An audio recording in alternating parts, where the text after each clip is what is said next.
नमस्कार दोस्तों, हार्दिक स्वागत है आप सभी का फिर से एक बार हमारे चैनल एस्ट्रो ओम पर। दोस्तों, अगर आप अपनी लाइफ में कुछ नया सीखना चाहते हैं तो चैनल को सब्सक्राइब जरूर करिएगा। दोस्तों, आज हम बात करेंगे भोले भंडारी के ऐसे पूजा विधि के बारे में जो कि बहुत सूक्ष्म है, यानी बहुत छोटी सी चीज है, जो कि 3 वस्तुएं चढ़ाने से भोले भंडारी आपसे प्रसन्न हो जाते हैं और आपका संकटों से भरा, मुसीबतों से भरा समय ऐसे निकल जाता है कि आपको पता भी नहीं चलता। भोले पास जाने से पहले आपको कुछ चीजों का ध्यान भी जरूर रखना होगा। यानी कहा तो जाता है, जैसे जिनके नाम में ही भोले हैं, जो कि बहुत भोले हैं और अति शीघ्र प्रसन्न हो जाते हैं। परंतु दोस्तों, एक चीज आपको ध्यान देनी चाहिए, भोले भंडारी अगर आपसे बहुत जल्दी प्रसन्न होते हैं, शीघ्र प्रसन्न होते हैं, तो वो आपकी परीक्षा भी बहुत तगड़ी लेते हैं। इस बात को ध्यान में रखें। शास्त्रों में भी इसका वर्णन मिलता है कि रावण को उन्होंने सोने की लंका दे दी। रावण उनका परम भक्त, शिव का परम भक्त माना जाता है। तो आपने देखा होगा कि जब रावण को थोड़ा सा अहंकार आया, थोड़ा सा घमंड आया। अब ये व्याख्यान आपको यहाँ मिलता है कि जब कार्तिकेय का जन्मोत्सव चल रहा था, यानी कोई छोटा सा प्रोग्राम चल रहा था और रावण अपने अहंकार के वशीभूत होकर कैलाश पर्वत को उठाने का प्रयास करने लगा। क्योंकि वो राक्षस था, राक्षसी प्रवृत्ति थी उसके अंदर, तो अहंकार आना स्वाभाविक है। तो वो कैलाश पर्वत को, और जैसे ही भोलेनाथ को एहसास हुआ, उनको थोड़ी सी डगमगाहट सी लगी, तो तुरंत उन्होंने अपने अंगूठे से कैलाश पर्वत को दबा दिया। अब कैलाश पर्वत को जैसे ही दबाया कि रावण जो दोनों हाथ पर्वत के नीचे करके पर्वत को उठाने की कोशिश कर रहा था, उसके हाथ उसमें दब गए और वो लगा चिल्लाने, लगा रोने। और दोस्तों, आप सभी जानते हैं कि शिव तांडव स्तोत्र का पाठ रावण ने ही किया था। तो वो जब चिल्लाने लगा, रोने लगा, चित्कार में शिव तांडव स्तोत्र का पाठ करने लगा, जो कि आज हम सभी करते हैं।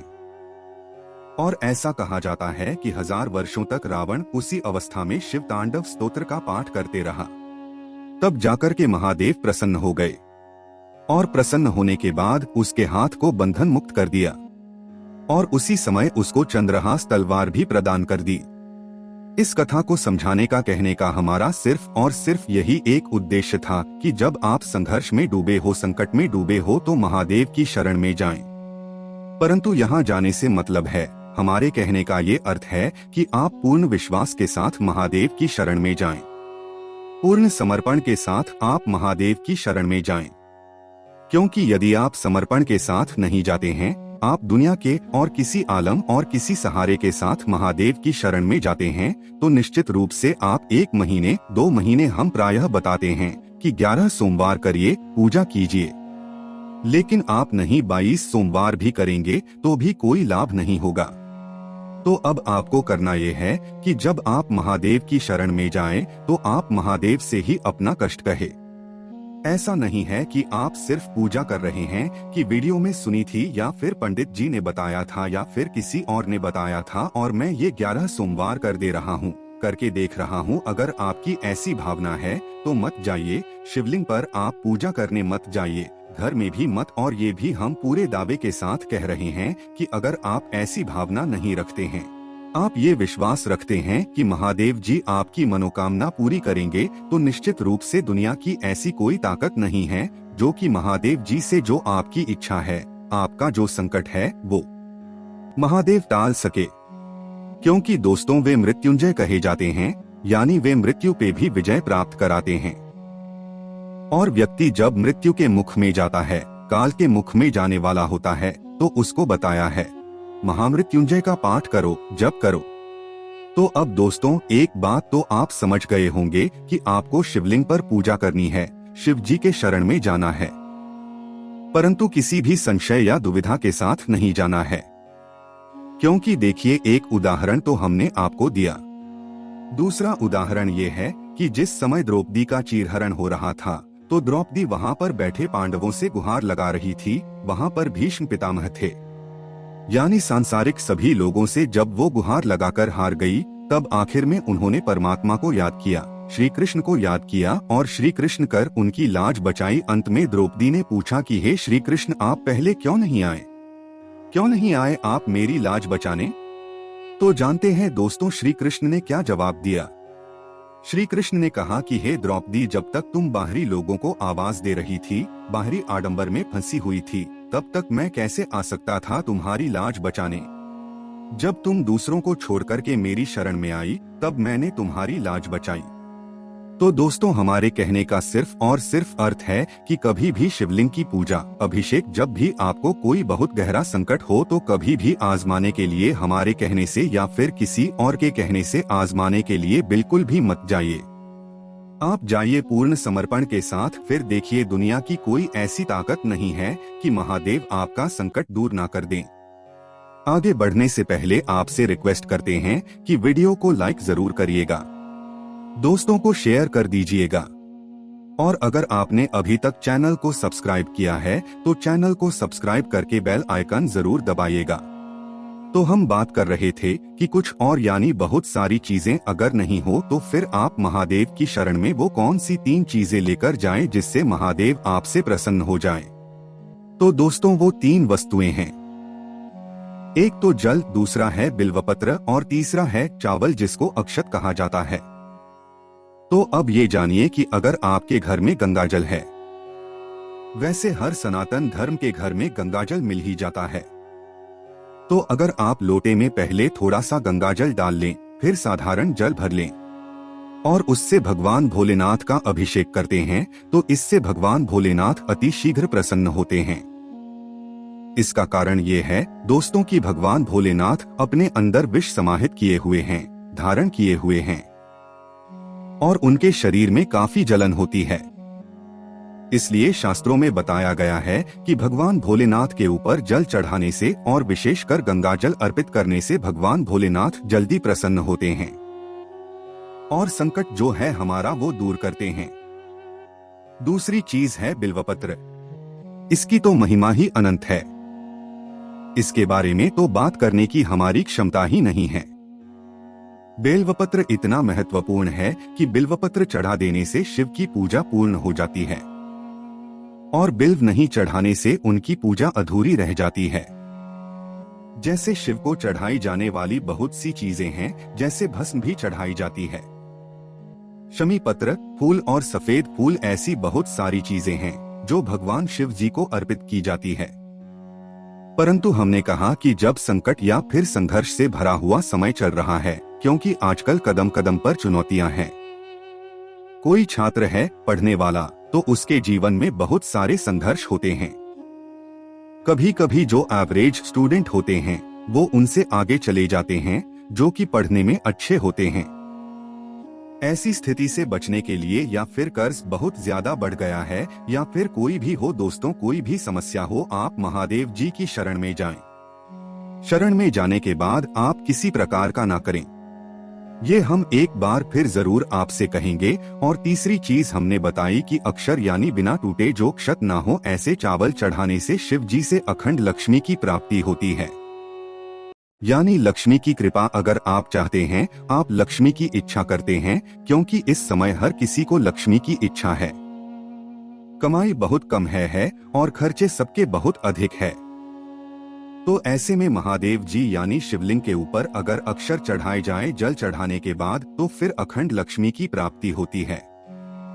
दोस्तों, बहुत अधिक लक्ष्मी की प्राप्ति हो ना हो, लेकिन आपका कोई काम नहीं रुकेगा, आप कर्ज में नहीं डूबेंगे, यानी आपको पर्याप्त धन मिलेगा जिससे आप अपनी जीविका बहुत आसानी से चला सके।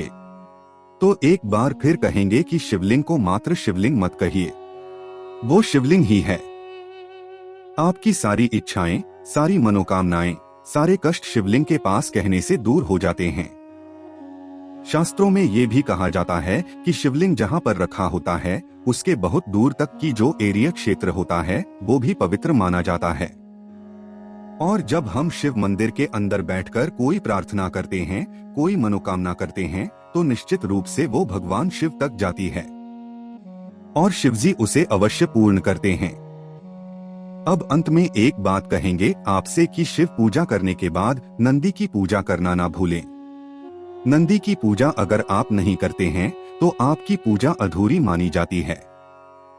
तो हमेशा शिव जी के साथ शिव परिवार की पूजा जरूर करें। जैसे गणेश जी हुए, कार्तिकेय जी हो गए, माता गौरी हो गई, तो ये करें। और कभी भी जो शिवलिंग से जल निकलता है, यानी जल चढ़ाने के बाद जहाँ से जल निकलता है, तो उस जल को जहाँ से वो निकलता है उसे आप कभी भी लांग करके मंदिर में प्रवेश ना करें। कभी कभी देखा जाता है कि बहुत सारी महिलाएं इस साइड पर अगर भीड़ लगी हुई है लोगों की, लोग पूजा कर रहे हैं, तो वो शॉर्टकट अपनाकर जिस साइड से शिव शंकर जी का जल गिरता है उनके शिवलिंग से तो उधर से निकलने की कोशिश करते हैं। परंतु दोस्तों, शास्त्रों में ये बताया गया है कि 33 कोटि देवी देवता शिव जी के उस जल को पाने के लिए वहाँ पर खड़े रहते हैं, तो वहाँ पर से जाने से उन देवताओं का अपमान होता है। इसलिए उधर से कभी भी आपको मंदिर में प्रवेश नहीं करना। तो ये भी ध्यान में रखें आप और शिव परिवार के साथ नंदी जी की पूजा जरूर करें। संकट से बचने के लिए आपको मंदिर में आते समय मंदिर की घंटियां अवश्य बजानी चाहिए। कहा जाता है कि मंदिर की घंटियों की ध्वनि सुनकर के हमारे अंदर के जो कष्ट होते हैं, रोग होते हैं, वो सारे दूर हो जाते हैं। अब तीसरी और बहुत महत्वपूर्ण बात ये बताना चाहेंगे आपको कि जब आप पूजा पाठ सब कुछ कर लें, तो पूजा करने के बाद आप 5 मिनट बैठ जाइए। देखिए, ये तो पूर्ण बात है जिस पर आपको ध्यान देना ही चाहिए। आप वही बैठकर के महादेव जी से, भोलेनाथ से अपने कष्टों को कहें। अगर वो कष्ट सचमुच में आपके ऊपर बहुत अधिक हावी हो रहे होंगे, तो आप हमारी बात का यकीन कीजिए। देखिएगा, मंदिर में बैठने से क्या होगा। जैसे ही आप मंदिर में बैठेंगे, महादेव जी से अपना कष्ट कहेंगे, आपकी आंखों से अश्रुधारा बहने लगेगी। और जैसे ही अश्रुधारा बहने लगती है, आप समझ जाएं कि महादेव जी आपके कष्ट को सुन चुके हैं। अब अति शीघ्र आपका कष्ट दूर होने वाला है। तो दोस्तों, इस बात में कहीं किसी प्रकार का संशय नहीं है। पूजा प्रार्थना करने के बाद, यानी पूजा करने के बाद प्रार्थना करें, और प्रार्थना बैठकर के शांत मन से मंदिर के किसी भी कोने में करें। महादेव जी का ध्यान करते हुए, भोलेनाथ का ध्यान करते हुए करें। कैसा भी संघर्ष हो, कैसा भी बुरा समय हो, आपका वो कटने लगेगा। अब बात करेंगे कि प्रतिदिन अगर आप ये पूजा कर सकते हैं तो बहुत अच्छी बात है। पर आजकल के सभी लोग काफी व्यस्त हैं, क्योंकि काम करना भी बहुत जरूरी है। तो मैं आप सिर्फ सोमवार के सोमवार बहुत सारी चीजें अगर मिल सके तो उत्तम बात है, आप उन चीजों को ले जाएं। लेकिन अगर कुछ भी आपको प्राप्त नहीं हो रहा है तो सिर्फ जल ले जाएं। बेलपत्र का इंतजाम कहीं से कम एक ही कर ले, लेकिन कर ले। और थोड़ा सा अक्षत चावल, जो कि सबको प्राप्त हो ही जाएगा। ये 3 चीजें लेकर के आप शिव मंदिर जरूर जाएं और इस प्रकार शिव जी की पूजा करें, उनसे प्रार्थना अवश्य करें। तो दोस्तों, ये बहुत महत्वपूर्ण है। एक चीज और बता दें आपको कि अगर आपको बेलपत्र भी नहीं प्राप्त हो रहा है, कहीं उपलब्ध नहीं हो रहा है, तो जो शिवलिंग पर पहले से चढ़ाया हुआ बेलपत्र है, वो मंदिर जाने के बाद आप सामान्य जल से धो करके वही बेलपत्र आप शिवजी पर दोबारा अर्पित कर सकते हैं। इसमें कोई समस्या नहीं है। बेलपत्र अर्पित करने का उतना ही पुण्य आपको प्राप्त होगा। तो दोस्तों, शिव पूजा से जुड़ी ये महत्वपूर्ण जानकारी उम्मीद है आपको बहुत पसंद आई होगी। आज के लिए बस इतना ही। दोस्तों, अगर आपको ये वीडियो पसंद आया है तो वीडियो को लाइक करिएगा, दोस्तों को शेयर जरूर करिएगा और चैनल को सब्सक्राइब करके बेल आइकन जरूर दबाइएगा, ताकि आने वाला नॉलेजेबल वीडियो आपको सबसे पहले मिले। दोस्तों, मिलते हैं अगले वीडियो में, तब तक के लिए नमस्कार और धन्यवाद।